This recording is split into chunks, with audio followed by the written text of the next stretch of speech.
Kidney వ్యాధి వచ్చింది అని అనగానే ట్రీట్మెంట్కి డయాలసిస్ చెప్తారు. డయాలసిస్ అనగానే చాలామంది అమ్మో డయాలసిసా అని అంటారు. అసలు డయాలసిస్లో ఏం చేస్తారు?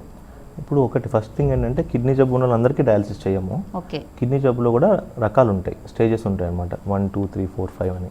లాస్ట్ స్టేజ్ వచ్చిన వాళ్ళకి డయాలసిస్ చేస్తాం. ఓకే.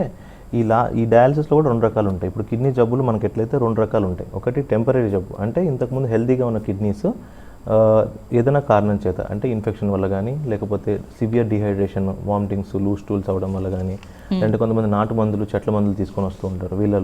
వీళ్ళలో టెంపరీగా కిడ్నీ డౌన్ అవుతూ ఉంటుందన్నమాట. వీళ్ళకి కూడా డయాలసిస్ చేస్తాం. డయాలసిస్ ఇస్ నథింగ్ బట్ మనం కిడ్నీ చేసే పనిని బయట నుంచి చేస్తున్నాం అంతే. The purification of blood. Kidney ఏం చేస్తుంది? బ్లడ్ ప్యూరిఫై చేస్తుంది. అదే పని మనం బయట నుంచి చేస్తున్నాం అంతే. సో కిడ్నీ డౌన్ అయినప్పుడు అని మనం చేసే ప్రక్రియని డయాలసిస్ అంటాం అంతే. On the other hand we have permanent damage. అంటే కొంతమంది డయాబెటీస్ ఉన్న వాళ్ళకి, బీపీ ఉన్న వాళ్ళకి, లేదంటే వేరే కిడ్నీ జబ్బులు ఉన్న వాళ్ళకి క్రియాటిన్ స్లోగా రైజ్ అవుతూ వస్తుంది అన్నమాట. వాళ్ళు రెగ్యులర్ ఫాలోఅప్లో కూడా ఉంటారు మనతో. 1.5 నుంచి స్టార్ట్ అయ్యి 2, 2.5, 3, 3.5 అలా పెరుగుకుంటూ పోతుంది. ఒక స్టేజ్ వచ్చిన తర్వాత వాళ్ళకి డయాలసిస్ చేస్తాం. సో వీళ్ళకి డయాలసిస్ కంటిన్యూ అయ్యే ఛాన్సెస్ చాలా ఎక్కువగా ఉంటాయి అన్నమాట. సో ఇట్లా మనం ఏ విభాగంలో చూసుకుని మనం ఏ గ్రూప్లో ఉన్నాం, టెంపరీ కిడ్నీ డ్యామేజ్ అయిందా మనకి, లేదంటే పర్మనెంట్ డ్యామేజ్ అయిందా, దీన్ని బట్టి మనం డయాలసిస్ కంటిన్యూ అవుతుందా లేదా అనేది తెలుస్తుంది.